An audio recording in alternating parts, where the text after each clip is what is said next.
Hi, it's Emma and Carrie from the Wellbeing Centre for Learning. Hi, and welcome to our workshop around creating a successful life. This is episode 2, and what we're going to do on episode 2 is define what your successful life is. So we're going to get you to think about that. Success means different things to different people.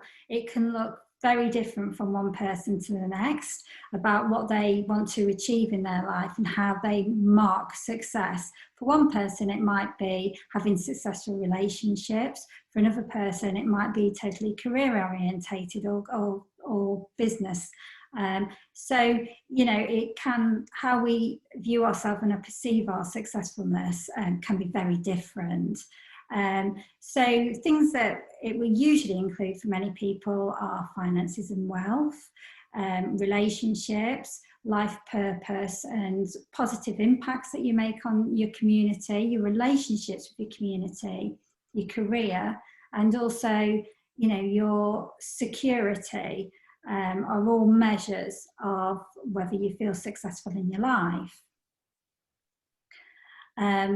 So, I mean, I know that Emma was, before we went live, was talking about security and all the different areas of success and how that can feel to different people.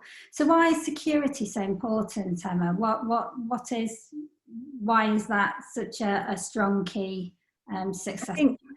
I think what we're finding at the moment is, obviously we've gone through an unprecedented time more recently, and actually the core values that may not necessarily be measurable by money have come into people's priorities more so than they've ever probably come into their priorities in their lifetime. And I think their relationships with their families and friends have also had a huge, maybe cleansing, but actually seeing the significance and importance of actually their family and friends over the last 12-18 months. But I also think that comes back to the core of what humanity is about, and it is about feeling secure, and that can be your environment and your home, your family and your friends. And yes, money does come into that, but sometimes it isn't about it being everything.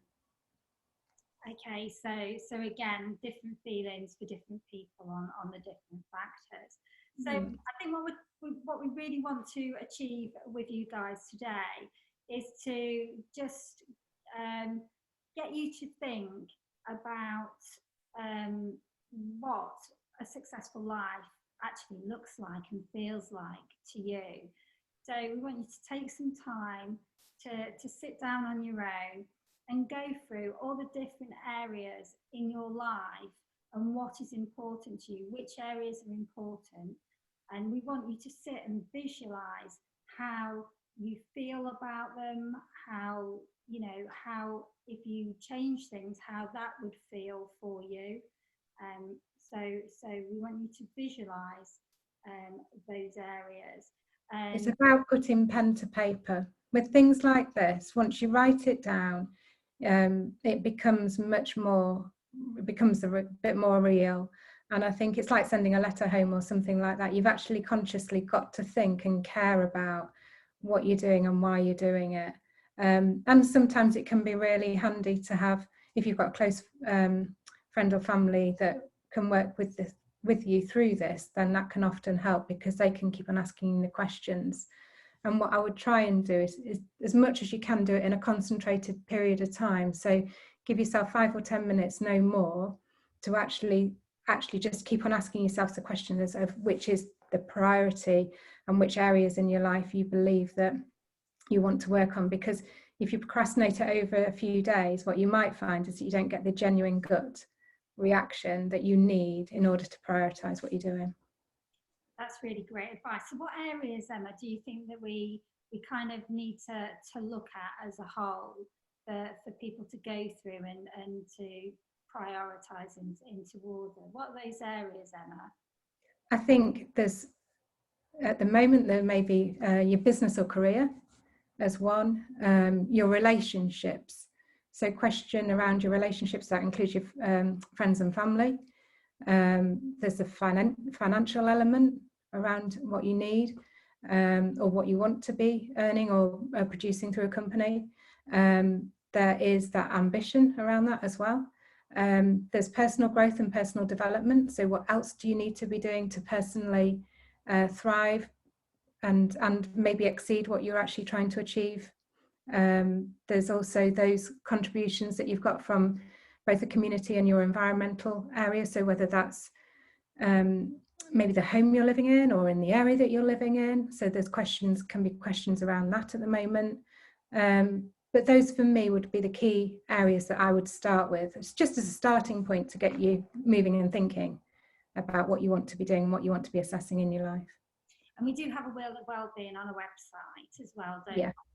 Yeah, we take a look at that covers sort of the whole areas of wellbeing that you can take a look at and start prioritizing and visualizing how you would be living your best version of your life.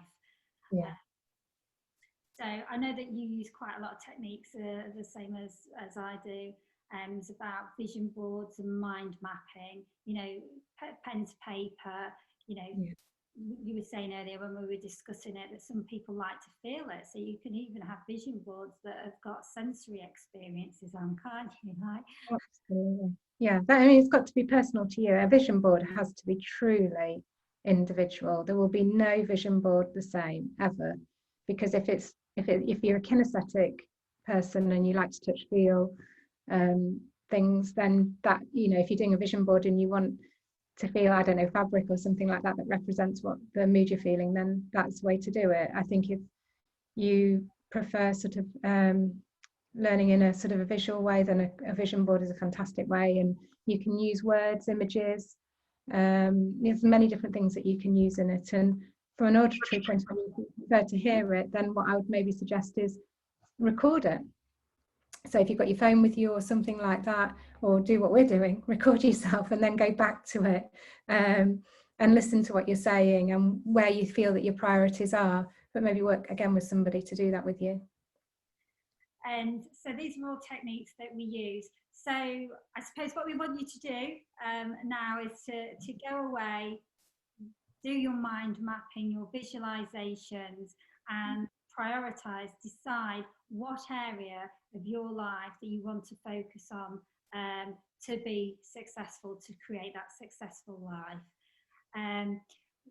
You know, we look forward to seeing you on episode 3, where we'll be going through some more sort of techniques and also discussing the different mental barriers and techniques to overcome those mental barriers to make you a success. Thank you for joining us. And thank you. See you soon.